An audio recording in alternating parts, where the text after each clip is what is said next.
Hello and welcome. I'm Dr. Adam Dorsey, a psychologist in Silicon Valley, and I am the host of Super Psyched, a podcast dedicated to supercharging your life. Each episode contains fun, high-quality interviews with experts looking at psychology from all angles. Super Psyched is your tool to get more of what you want in your life and less of what you don't. On any given day, we've got tons of information coming at us, and much of it is negative, so we can easily feel overwhelmed. And when we are overwhelmed, we can become numb, making it difficult to keep our hearts open to family, friends, and life in general. Some of us may even believe that keeping our hearts open is a bad idea. Yet when our hearts are closed, we can lose so much of the richness of life. How can we keep our hearts open so that we can experience life fully while being mindful of how to protect ourselves? Here to answer that question is a person I have considered a teacher for many years. Dr. Leonard Felder is a psychologist in private practice in Los Angeles and the author of several excellent books, including his most recent, Keeping Your Heart Open: How to Overcome the Things That Make Us Numb, Cynical, or Burned Out. Len is a great teacher and a very seasoned psychologist. His books have sold over 1 million copies, and he has been a frequent guest on major media outlets, including the Oprah Winfrey Show. So listen in as Len and I have an open-hearted and lively conversation about keeping our hearts open. Dr. Leonard Felder, who has asked me to call him Len, welcome to Super Psyched. It's good to talk with you.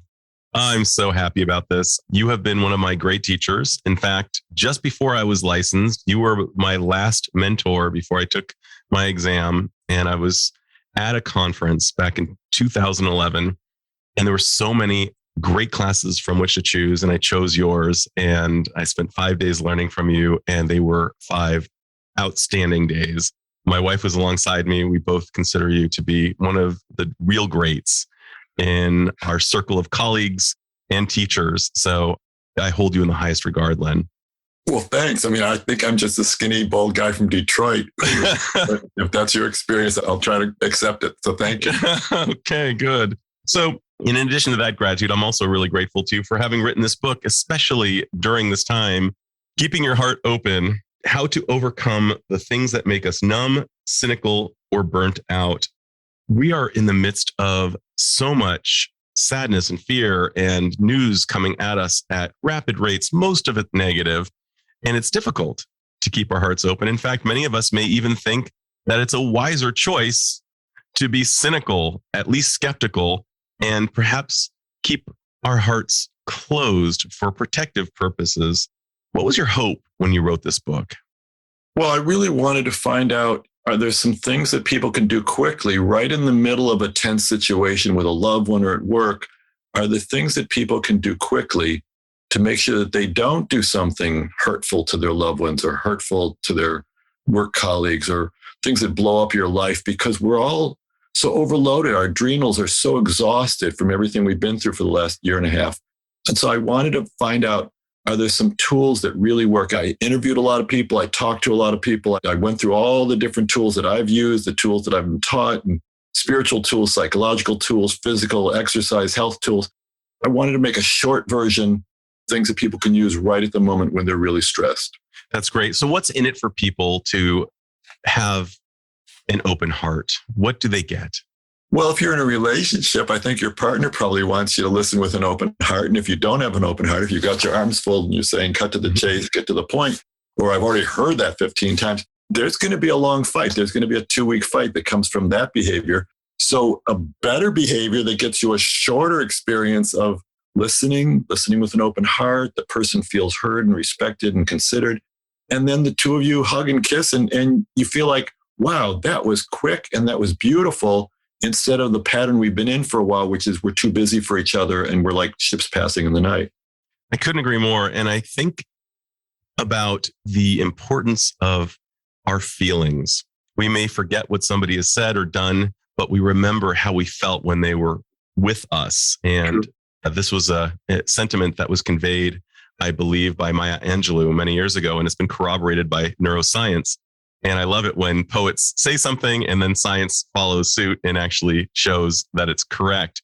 And when I think about any human pursuit, we are actually chasing a feeling, whether it's for success, whether it's a vacation, whether it's the purchase of a new home. We're actually looking for a feeling. And your suggestion that people have their hearts open really dovetails nicely with that most primal of human needs. Is that consistent with your experience? Yeah, that's true. And what sounds like an easy thing to do, keeping your heart open. Oh, yeah, sure. A piece of cake. But it's really hard. It's especially hard when you're stressed, when you're behind schedule, when your kid or your partner or somebody at work is in your face and you just don't have any bandwidth left to deal with it. How do you keep your heart open at those moments? That's really what the book's about. Could you speak a little bit more about what happens if we don't, or if it becomes a habit or to not keep our heart open? What are the short-term and perhaps the long-term effects of that choice? Well, there's the stuff that happens in your body. I mean, if you're impatient and your heart's closed and you're in a rigid posture and you're not breathing, you're holding your breath, all sorts of stuff is going to happen. The back's tension, the neck tension, your intestines are screaming. They're saying, please, would somebody please breathe around here? I can't move things through when you're acting like this. So there's lots that can happen to your body. There's lots that can happen to your life when you're impatient with people and you lose people. I know a lot of people who've lost people in the last 2 years, not just to COVID, not just to illness, but they've lost people because they just don't have the patience to deal with each other anymore. So people are breaking up or friendships are ending, and friendships of long-term friendships are ending because people just don't have the energy to put up with the complicated human beings that we have in our life. So keeping your heart open to the complicated, imperfect, sometimes irritating people that we've got in our life, that's really a challenge. I think a lot about anger, righteous indignation, and other perhaps toxic, very natural responses to phenomena. And yet I think about the quote from Nelson Mandela that resentment is like drinking poison and hoping the other person will die. And I've been kind of geeking out to anger and what happens to our brains over the long term.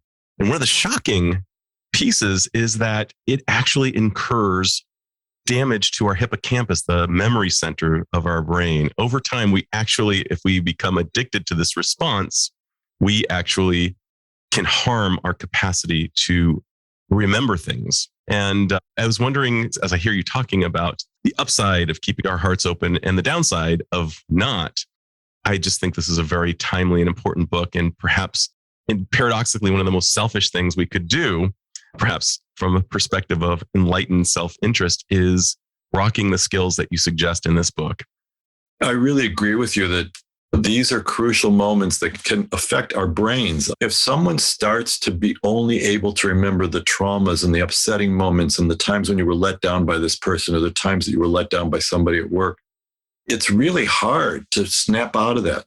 So one of the techniques I recommend is at a moment when you're starting to get irritated with somebody, are you willing to be an anthropologist from Mars or, just a virgin from outer space who's coming in here and looking at this person's soul and saying, even though their personality is really complicated and irritating at times, I can still see the pure soul that I once fell in love with, that I once connected with, that we once had fun together.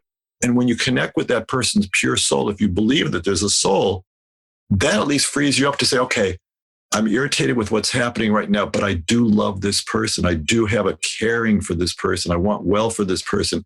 That switches you within seconds. You don't have to get them to change. You don't have to get them to apologize. You don't have to get them to do anything. You've already switched to a place where you're going to defuse the situation and disarm whatever anger they have toward you because you're listening with an open heart, because you're caring again. You care about their soul.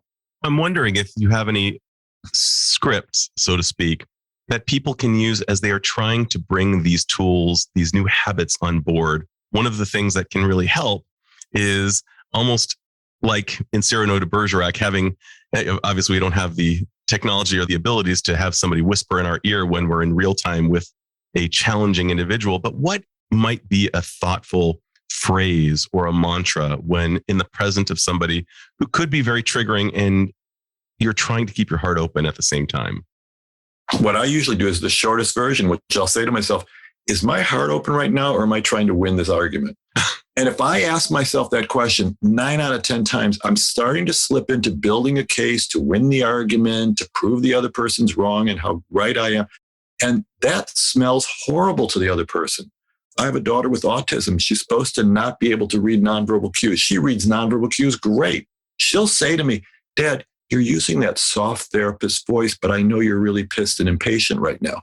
And I think, wow, I am busted. I'm so lucky to have my wife and my daughter be able to tell me when I'm not even aware of it, that I'm starting to get impatient or condescending or patronizing or any of those good gems. And They don't want it. They don't want it. So they tell me, and they tell me lovingly. And what I love about my wife is that she gives me a do-over. She'll say, can you try that one more time without the I hate you, you're stupid tone in your voice? And it's like, I get a do-over. I get another chance to try it again without the self-righteous tone of voice. And then we don't have an argument. Then we solve whatever we're trying to solve. We solve it as partners. We're having a good time. And we can laugh about the fact that sometimes we do slip into that self-righteous tone of voice. And yet we're so wired to want to be right. And to override that, I think about kind of the Control-Alt-Delete function on a keyboard to override the basic system presets. And I'm wondering, how do we override that tendency, that desire to be right rather than to be connected? Well, have a good time with yourself. I don't say to people, beat yourself up for being smart or wanting to win or wanting to prove things that are important to you. Your values are important. And we live in a world where there's other people as well. And sometimes we see things really differently from the other person. So one of the things you can do is you can say to yourself, it's okay to be smart. It's okay to want to win. It's okay to want to build a case to prove your point of view. And those are okay things. You can say to yourself lovingly, instead of beating yourself up for this, yeah, it's okay that I really feel justified in my point of view right now. That's okay. And then the second half of it is, and if I want to be effective with this person who sees things differently from me, what I can do is I can take a breath and I can say, this person has a very different experience, a different way of solving problems, a different way of being. And we're going to work together. And the puzzle is going to get solved because we both have pieces of the puzzle. This person's piece of the puzzle, my piece of the puzzle, if we put them together, there's going to be a synergy that's better than if I just win. If I just win, I've got a resentful, bitter person on the other hand who got squashed, and they're going to come back and bite me at some point. And I also have lost the idea of there could be synergies that are even better than what I've come up with in my own brain. It's funny. A friend of mine, AJ Jacobs, was describing something that he learned in a class of get curious, not furious. And I think that's such a great little mantra. Isn't that a great mantra? Beautiful. Yeah, because when you're curious, you're actually listening. You're actually wanting to know the other person's perspective. If you're furious, there's only one right answer and it's yours. And the other person is so tired of listening to your self-righteous tone of voice. One of the ways that I think about that is, first of all, I love the idea that us being a sum of greater than our parts is, even if we might disagree, that maybe the right wing and the left wing need each other in order to fly, is one of the things I once heard, because one wing alone, we get a one-winged death spiral. So maybe there's some wisdom in what the other person's saying. Maybe I can grow a little bit. Maybe I don't need to feel threatened by what the other person is saying. Perhaps I could expand my definition, or at least understand that there are other ways of looking at a thing, in as much as I would look at another culture if I was traveling overseas and say, wow, they do things differently here. That's kind of cool. Is that also consistent with kind of expanding in this way? No, it's true. I mean, there's a person who's an organizer person who comes on Mondays to help my wife organize the house. And she's been coming for years, and she comes from a different county. We're in Los Angeles County. She's in Orange County. And if you know anything about Orange County, that she is from a different party than we are. So she comes, and for years, she's been loving to my child who's LGBT. She's been loving to us. She's been very good at organizing stuff. And she watches a different TV network than we watch. I find it fascinating to talk to her and say, I'll tell you what I saw on my network. Will you tell me what you saw on your network? And she's not stupid. And she'll tell me what she saw on her network. And I'll go, oh my God, that's what they're saying? No wonder you're so upset about X, Y, and Z. We can love each other through the fact that we're both being brainwashed by different networks. And the network are making really good profits in keeping us really fired up and angry all the time. So we can be partners in the fact that we're trying to decipher this thing. And where she's really useful, she has a sense of order and doing things by a certain system that I don't have. I'm much more of a creative and flexible and spontaneous person. She ain't so great at the spontaneous stuff. But in terms of filing systems and creating order in our house and little boxes that have labels on it, oh my God, she's wonderful. So the universe needs both of us. The universe needs people who think that there is a right way and there's rules and there's traditions. We need some of that. And then we need the spontaneous, creative, flexible people as well, because otherwise we're going to be stuck in all sorts of stuff that's really hurtful to a lot of people who've been left out. Well, I think about The Lord of the Rings, which is one of my all-time favorite movies. And for those of you who read the book, I apologize. I've not read the book, but I'm sure the book is amazing. But in The Lord of the Rings, one of the guys could use a bow and arrow really well. Another guy could use a hammer. Another guy could do magic. And we need different players to create this orchestra or this kind of team in life. I think that's a really good point that you're making. Back to news, because I believe that news can cause us to be in a very fearful and angry place. The amygdala, which is the center, oddly enough, responsible for anger and fear, can actually hijack our higher brain's ability to really reason things out. And I think that each of us probably has a different amount of media exposure that we can tolerate before kind of going into a negative spiral throughout the day. And I'm wondering, when it comes to being informed and keeping an open heart, how can we attend to the idea of being mindful about how much news we consume while attempting to keep an open heart? I'm going to give a different answer than you're usually going to hear from psychologists or spiritual folks. Most spiritual folks and psychologists are saying right now, turn off the news, shut out the world. It's too negative. It's too overwhelming. You just have to focus on your navel. So I'm not going to say that. I'm a repair the world kind of guy. And I'm also a let's be really healthy and let's be really mindful kind of guy. So what I do is I'll watch enough news that I know what's going on, or I'll get enough news feeds that I'll know what's going on. And then I ask myself, what can I do to be useful in this situation? So for instance, last year when it was the election year and everybody was freaking out and it was just really chaotic and scary and all sorts of things were happening, I was really happy that a friend of mine said, oh, there's this thing called Vote Forward where people are writing personal letters to people in swing states, and they're going to write 17 million letters, personal letters about why you vote and why voting really means a lot to you. And I thought, oh my God, my dad was raised in a dictatorship and he wasn't allowed to vote. And every time I go into a voting booth, I cry. I love voting. So I wrote personal letters. And because I'm a little bit obsessive, I wrote them 20 minutes a day, 6 days a week. And I wrote, I don't know, a couple thousand letters. And so did 100,000 other people. And we got to the goal of 17 million people. These are little millennials who run this Vote Forward company, and they do all sorts of research. And they were able to show that there was a 6% increase in turnout of people who got these letters over people who didn't get these letters. And that was the difference in several swing states. I love stuff like that. I love that some computer nerd who can do stuff that I can't do designed a system where I could download these addresses and stuff. And all I had to do was my 20 minutes a day. It was like a little meditation thing. All my self-righteous, fix the world energy was poured into that 20 minutes. And I'd write the letters and I had these beautiful blue envelopes and beautiful stamps of flowers. And it was such a loving thing I got to do every day rather than feeling powerless and destroyed by the news. I get inspired by the news to do at least one useful thing. And if you do that, you're turning the news into something positive. Did that perhaps help you metabolize the news that you were watching? At least you knew you were doing something. Yeah, and I didn't have to do it all myself. I didn't have to fix this problem. I had to write my letters 20 minutes a day. And then there was a couple 100,000 other obsessive people, and they were writing their letters.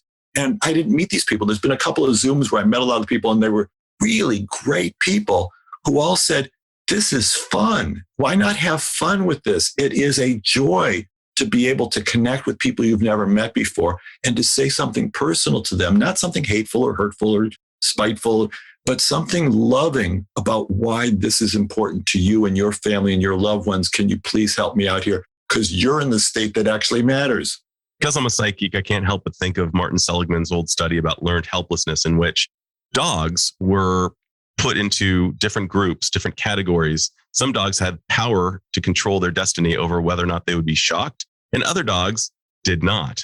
And the dogs that did not tended to cower. And even when given the option to control their destiny, they just continued to kind of shrink. And I'm thinking about you and feeling so empowered, the opposite of that learned helplessness. Like, okay, the news is getting me upset. And you're asking yourself, well, what can I do? And it wasn't a ridiculous ask. It was just 20 minutes a day. That was almost like an antidepressant medication or an anti-anxiety pill for you. Is that correct? Oh, yeah. Yeah. And it was fun. My wife kept saying, God, you are having so much fun with this. I said, why not? Why not turn something really scary into something fun and effective? I mean, that's what it is to be a human being. I mean, you could turn stuff around every day. You can open up your heart and say, I can actually be a loving person in a world where there's a lot of snarkiness and a lot of negativity floating around. I don't have to swim in that all the time. I can actually find ways to connect with people in a loving one-on-one way. So I'm going to ask you the opposite. So for those of you who remember Charlie Brown in the Peanuts comic, he would often be with Lucy, his nemesis, and she'd hold the football, preparing it for him to kick the ball. And you would watch Charlie Brown run to try to kick the ball. In the last second, Lucy would pull the ball away. And this happened multiple times, maybe several dozen. And as the reader, you're always primed to hope this will be the time that Lucy doesn't pull the ball away, but she always does. And I had that experience when I was a boy. I remember wanting to keep my heart open with certain people, thinking, well, if I keep my heart just a little more open, maybe I'll connect. But Charlie Brown, every time at the last minute, lo and behold, it was perhaps a family member would deliver and pull the ball away at the last second, and I'd fall on my back. Are there times that it's best not to keep your heart open? Oh, absolutely. You get to make choices. You know, in 12-step programs, Al-Anon, they always say, if you're calling certain people on the phone, you're dialing for pain. If you're in the mood to dial for pain today, dial. Listen to them, be loving to them. Don't try to fix their problems because they're going to yes, but you to death. They're going to say, yes, but I tried that. Yes, but it doesn't work. Yes. So they're going to yes, but whatever you recommend. But if you're a loving presence in their life, great. You can dial and listen to their pain. On the other hand, if you're really stressed out, if you're really overloaded, if you're just not able to do that today, be gentle with yourself and say, today, I'm not going to ask Lucy to hold the ball while I kick it because she's going to pull it away. We know she's going to pull it away. Don't lie to yourself. So the other thing you can do if you want to is figure out what's the deal with Lucy. Now she's taking it out on Charlie, okay? And if you start to have some empathy for Lucy and you say, I really care about Lucy and her pain and her life's journey. It's really a fascinating life journey. And I don't have to show up to have the football pulled away from me. I can actually do something else with her. We can go back to the 5 cents for advice thing, or we can just go play together in some other way, but don't do the football trick again because you know how it turns out. I have never heard anybody talk about Lucy's experience when it came to the football. And by the way, this metaphor is commonly thrown down in my office by people I see. They'll say, you know that one where Lucy pulls the ball away? And I've never really given it much thought as to like, why was Lucy doing this? I was always just furious and not curious about Lucy. In defense of Lucy being in our lives. So there's this wonderful teaching about the 23rd Psalm. The 23rd Psalm says, the Lord is my shepherd and all that stuff. The third or fourth line says, you prepare before me a table in the presence of mine enemies. Okay. And why are you thanking God or life for preparing a table before you in the presence of your enemies? And the answer is, there are certain people in our life who were so inflexible and so unwilling to change or grow or have empathy or be good to us, that this is the person who forced us to go into therapy. This is the person who forced us to learn how to set better boundaries. This is the person who forced us to stop being such a sucker who falls for the football trick every time. I mean, I'm a nice person, and I've had to be burned by some people in my life, both in business and in relationships, to be able to find out I got to get better at drawing boundaries of knowing when I have to say no and not just a yes all the time. And so those are people that I thank often in my mind's eye. I don't send them a thank you card and saying, you were so obnoxious, you helped me grow. I don't send that card, but I think, wow, if it weren't for that particular rigid, inflexible person who hurt me several times until I finally grew up and realized what I had to learn, that was a wonderful teacher. That was an amazing teacher in my life. Those are the enemies or the people who were just so inflexible that forced me to grow in ways I wouldn't have grown if I was just surrounded by sweet people. I think about The Last Dance, that great Michael Jordan documentary, where you see him playing your old city, Detroit, and how much they sharpened his tool because they were mean and they were hard. Bad players. They were dirty players. They played really dirty. And Michael became better as a result. And I think that he, in a sense, was preparing a table for his enemies and saying, all right, maybe for all I know, I can only imagine. I know Michael Jordan's extremely competitive, but I also know he had a growth mindset. He was a person who believed that the limits were none. He could become as great as he became. And I'm guessing that in a very similar way, the Detroit, his enemies, became his greatest teachers. Right. So Len, what are some of the tools to keeping our heart open? Can you give us the rough equivalent of a hammer, a screwdriver, and perhaps a drill? Like, what would be some of the ways that we keep our hearts open?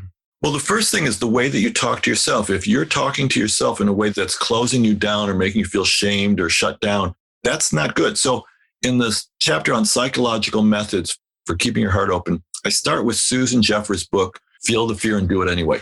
She says, don't dismiss the fear. Don't beat yourself up for having fears or anxieties or hesitations. Love yourself through it. Say, I have some really legitimate reasons for being afraid right now. I have some really legitimate reasons for hesitating right now. Those are true. And if you nourish yourself and love yourself, saying, I'm smart. I have some smart reasons why I'm hesitating and fearful right now. That is gentle and loving to yourself. You don't get yourself tied into a knot. Then there's the second party that's saying, and sometimes I'm going to say yes to things and get back on the horse and take risks. And I love, my wife and I love river rafting. When you paddle into the stream, you lean downstream and keep paddling, even though it's really scary when you start to hear the waves and the rushes and all that stuff, but it's exhilarating. What are the moments when you want to do something exhilarating with an awareness of the risks and with an awareness of how to keep yourself safe in that kind of a situation so that you can do both? You can feel the fear and you can do it anyway.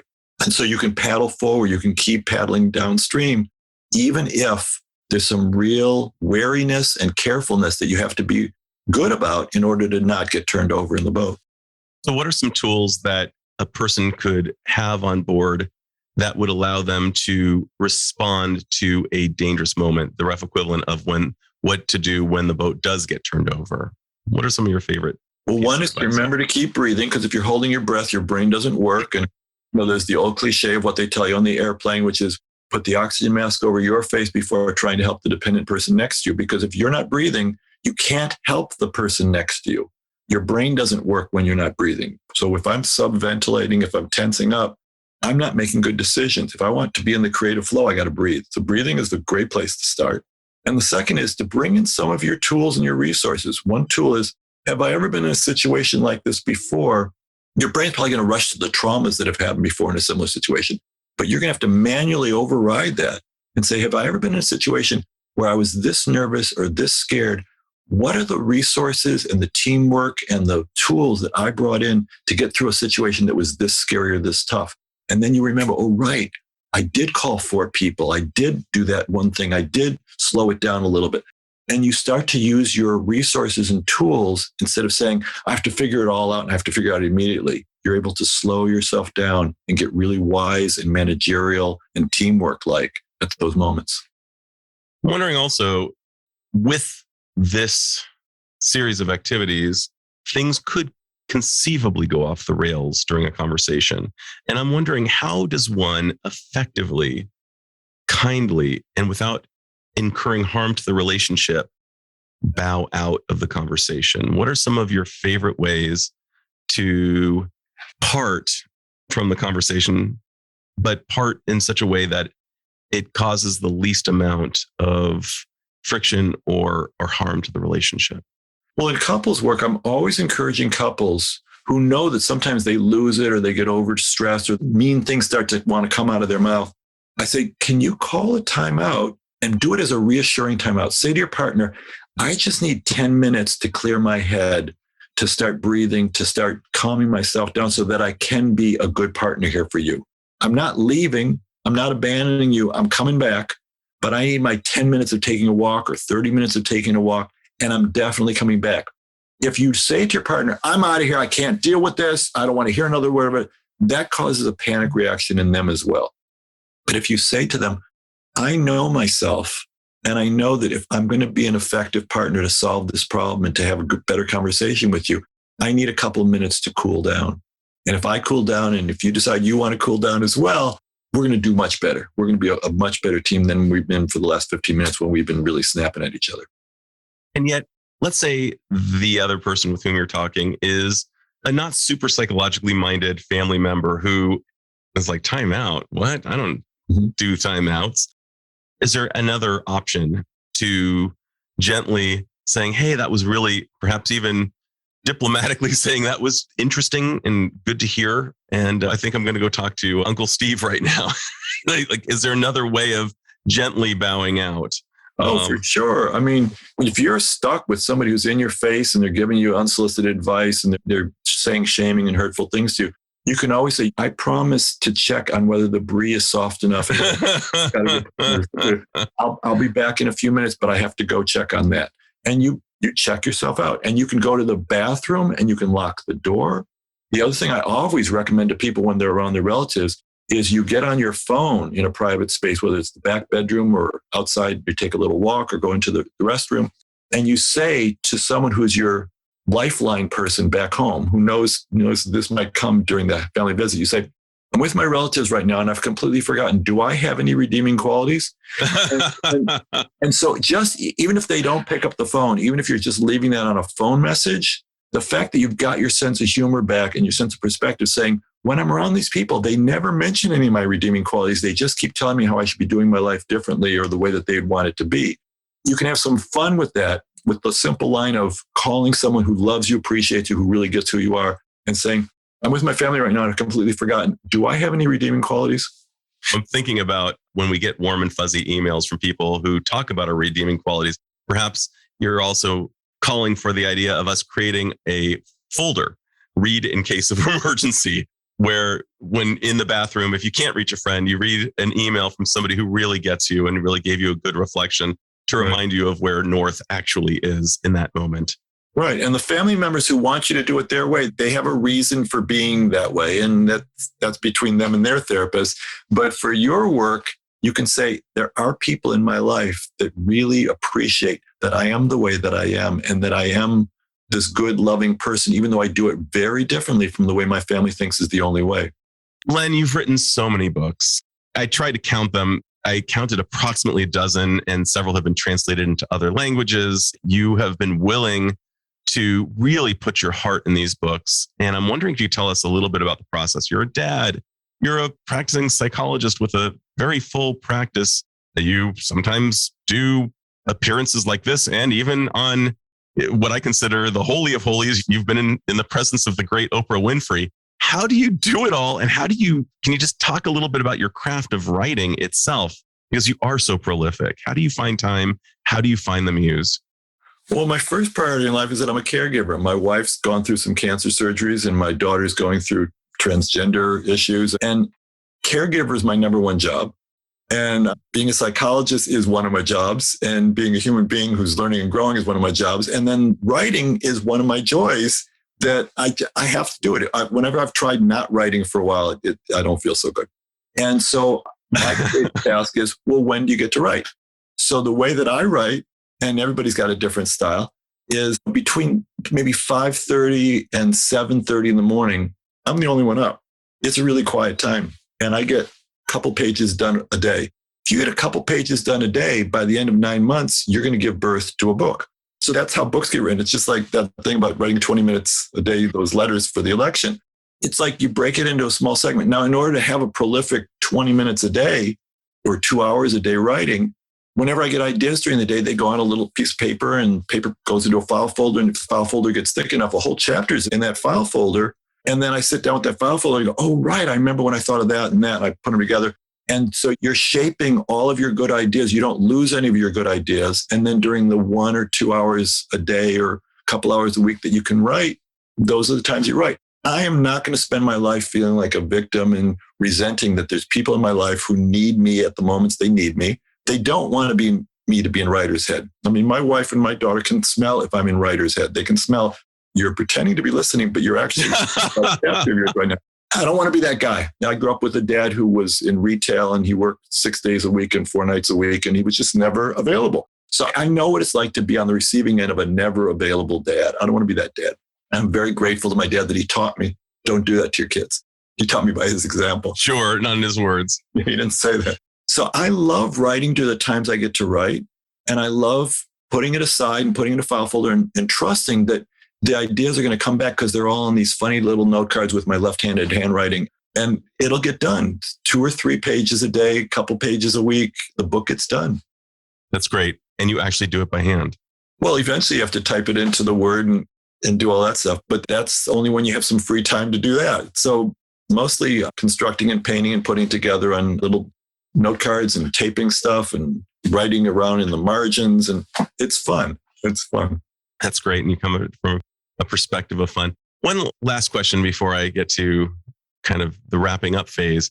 Something I'm appreciating about you and something that you're really modeling for my listeners is a humility, a willingness to listen to the feedback from others, even if it might ostensibly be a little bit hurtful when your daughter tells you you're doing that therapist thing or your wife basically gives you that feedback. Where does that come from in you and how can others learn it? And perhaps what's in it for them if they do? I guess at an early age, I realized that there's people who get stuck. And I didn't want to be a person who gets stuck. So the house that I grew up in, my dad was a Holocaust survivor and was really stuck in the stuff that he experienced as a kid. And my mom had cancer when I was little, and she was really stuck because she was really trying to stay alive and it wasn't working. She died when I was 14. So what I decided as a young kid is if I'm going to be happy and healthy in this lifetime, I got to do better than the people around me because they're not very happy and they're not very healthy. And I decided early on that I'm going to need to learn from others. I'm going to have to find who are the successful role models I've seen or that I can find who are living a good life. They're living a full, rich life. I remember in college, I studied a lot. And later I met him. It was Dr. Viktor Frankl. And he said, even in a concentration camp, every day he had a sense of humor. He had a sense of purpose. He had a sense of doing something decent for another human being. Every day he chose an attitude of being useful and being kind and being decent, even when there were people trying to take that away from him every day. And I thought, wow, if this guy can do it, I wonder if I can do that in the much easier life that I have. I think my life's hard, but nothing compared to what he went through. And so I became inspired by him and by many other men and women who were saying, every day there's moments where you can be mindful, you can be kind, you can be gentle with yourself and others. You don't have to feel like woe is me all the time. Because I'd seen a lot of woe is me growing up. And also to get a little bit personal here, you are the son of a Holocaust survivor who worked retail 6 days a week, was not very available to you. And he served in many ways as an example of what not to be. And I'm sure in other ways of an example of what to be. Sure. And you were very conscientious about what you picked and chose. And one of the things I'm just taking in about you and the titles of all of your books is that there seems to be a common theme of authenticity. I mean, and of course, every writer aspires to that, but I actually know the guy behind the book. And sometimes when you meet the writer and you read the book, you think to yourself, gosh, did this writer really write this book? And that's not the case with you. You are that guy. And I'm wondering, what have been some of your best practices to really summon who you are, what people often refer to as their best self? How have you gotten clear on who you wish to be in this lifetime? Well, that's a big question. Sometimes I'm able to do it on my own where I'll ask myself, if I were being warm and authentic and decent in this situation, what would I come forward with as opposed to being self-righteous or impatient or rigid? I actually talk myself through it. Or for instance, like whenever I used to go give a speech, I was very nervous about giving speeches and stuff like that. I would go into the restroom, I'd look in the mirror and I'd say, please, try to be yourself today. And it's going to have to be enough because that's all you got. And be gentle with yourself and connect with whoever you can connect with out there, but don't twist yourself into a pretzel. And so I would give that pep talk to myself at those moments. And when I was in college, I used to get like horrible stomach trouble. And sometimes I couldn't speak clearly when I was in a play and stuff like that. So yeah, I've got an anxious brain. I've got a body that sometimes resists what's going on. But slowly over time, I got to be more and more authentic. But sometimes I couldn't do it myself. Sometimes I had to ask other people, which brings me to an aside story. I was once, when I was first starting out, we didn't have money for rent and we were living in this really tiny apartment. And I got the chance to co-author a book with some famous person. And she wanted to write this book, which I met with her and I thought, oh my God, I can't write that book. That's not at all what I think. And she was like going to write this really horrible book that I thought was going to hurt people. And I thought, well, do I really want to turn down the 6-figure amount of money that we really need that I'm being offered to co-author this book with her? So I talked to a friend of mine. I was still not sure what to do. And I talked to a friend of mine at lunch. And this friend of mine and I, we'd done Jewish Christian dialogues before where we had all sorts of Jews and Christians talking about why we don't trust each other and how we can trust each other better. And so we'd always been very real with each other.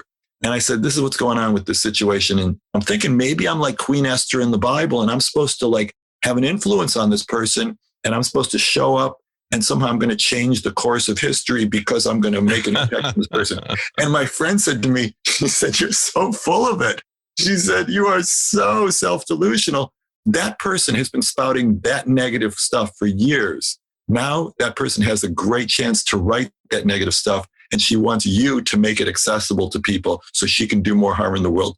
Don't lie to yourself. You're way too much for that. And I thought, you will not have that influence. It's so good to have friends who can bust you when you're lying to yourself. So whether it's an addiction you have or some relationship you keep going back to, or you keep asking Charlie keeps asking her to hold the football and he won't fall this time when she pulls it away. Whatever it is that's self-delusional, if you've got at least one person in your life that you trust and who does it in a gentle, loving way, and you say, this is what I'm thinking of doing. Is there anything I need to know here? And that person lovingly can say, don't be a fool. This is what the truth is. And you lovingly can receive it. I recently gave a talk on the importance of friendship in adulthood and having those people who can call you on your BS and sometimes who in those moments know you better than you know yourself and who are more than happy to be kind and gently nudge you in the right direction. I mean, those people in our lives are precious beyond measure. I'm so glad to hear that you didn't stray, that you did not engage in that Faustian bargain that would have certainly bitten you. I didn't sell my soul to a famous talk show psychologist who was writing a horrible book. Right. That was really wise. Len, I'm going to ask you, you're a scientist, you're a psychologist, you were trained in empirically validated methods of providing treatment to people. And yet you are also willing to enter the world of spirituality and religion. And I was wondering, I've taken great interest in a group called Science and Non-Duality. It's the SAND group that brings scientists and spiritual thinkers together and often shows that there's actually not such a big gap between what the two parties are speaking about. And I was wondering, how do you bridge these two parts of yourself as a spiritual being as well as a scientist? Could you speak a little bit about that? First of all, I had a supervisor when I was studying for my 3,000 hours in my license. And she said, all that spiritual crap that you care about, leave it out, completely leave it out. That is not at all appropriate ever in a psychology session. And I thought, wow, she's got strong opinions about this. So if you look at the research, you'll find out that when people are going through a hard time, 95% of American people ask spiritual questions themselves. My job as a psychologist is not to impose my spirituality or my language on them, but to find out what's their spiritual language, what's their spiritual way of asking questions, and then to see what's going on with that. So how do I make sure that I build a bridge to their way of sorting out stuff that's happening with them? And so that's where the spirituality comes in. It's not imposing a spirituality. It's just trying to find out what does that individual need in order to make sense of something really painful or something big that's happening in their life. And then the other part about spirituality is that I've also, like your group, found that there's so many similarities between big questions that we're asking and how we're trying to solve big questions of meaning and purpose and how the world works and how to improve our place in the world and get closer to the creative flow and get closer to the endless flow that's flowing always if we don't get in the way with our own crazy thoughts. So those are important things. And I find that some of the most nourishing things I've found come from spiritual traditions, and some of the other nourishing things come from psychological traditions. So in the book, Keeping Your Heart Open, the second chapter is about psychological methods for keeping your heart open during a stressful moment. The third chapter is about spiritual methods, and it's respectful to all spiritual traditions. And the fourth chapter is about physical methods. What do you actually do to get your breathing and your body working better at moments when you're starting to tighten up and tense up? I think you got to use all those. You got to use all those. And if one of them's more favorite to you, then use the one that's more favorite to you. But please, I'm apologizing throughout the spirituality chapter, saying if any of this, if you're allergic to spirituality, my sister in Michigan, I write my books with my sister in mind. She hates religion. She hates spirituality. She hates psychology. So I write in a way that my sister won't vomit or roll her eyes.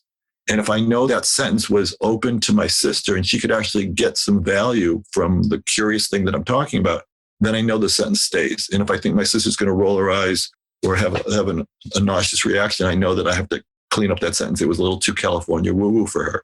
That's a great measure to have in mind as you're writing, kind of, would this pass the sister test?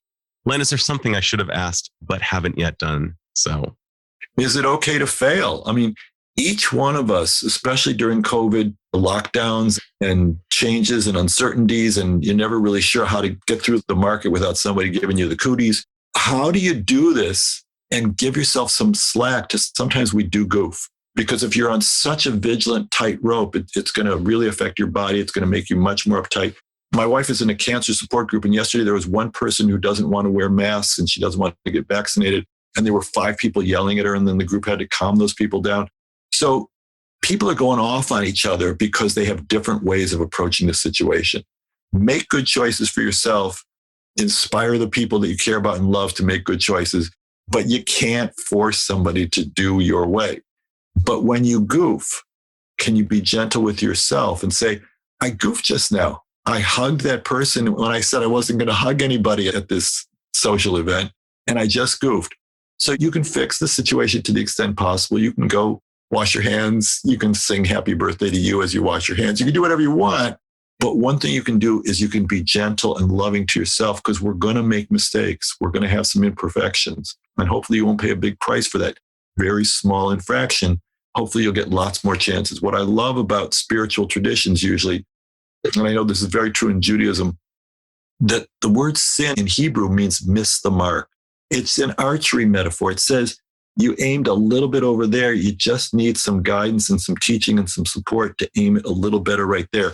That's all that's happened. You're not a bad person. You're not going to go be destroyed, because you just need a little bit get closer to the mark. And that's really a way to treat yourself in a gentle, loving way, that we keep noticing the ways that we miss the mark and keep finding out what's the support, the resources, internal and external, that'll help us get closer to who we want to be. And truly, the only way we're going to find the target is by missing the target a few times, I believe. So I think that it's not just a necessary thing for us to accept. It's a necessary thing to do in order to get what we want. We will miss the mark. So I think that's a really beautiful piece. Len, as I close, if you were somehow conferred with the magical abilities to give everyone an insight or a skill, what would that insight or skill be? And how do you imagine it might positively impact the individual as well as society at large?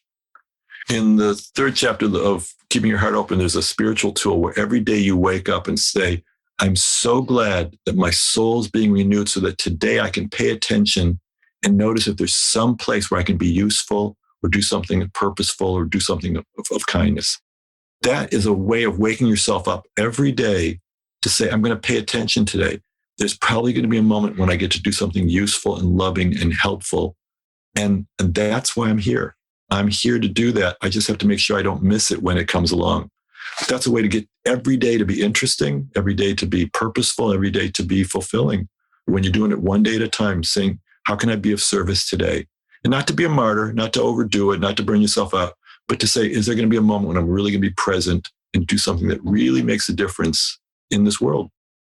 What a beautiful way to prime our minds at the beginning of the day, setting that as an intention and being open to those moments where we can be of service. One of the things that the elderly experience sometimes is that they don't feel that they are useful. And one of the most important things that we can do for all people is allowing them to feel that they are of service. So what a great gift to give to yourself. And of course, not to overdo, like all things, not to become a martyr, but to ask yourself from the perspective of how can I be of service?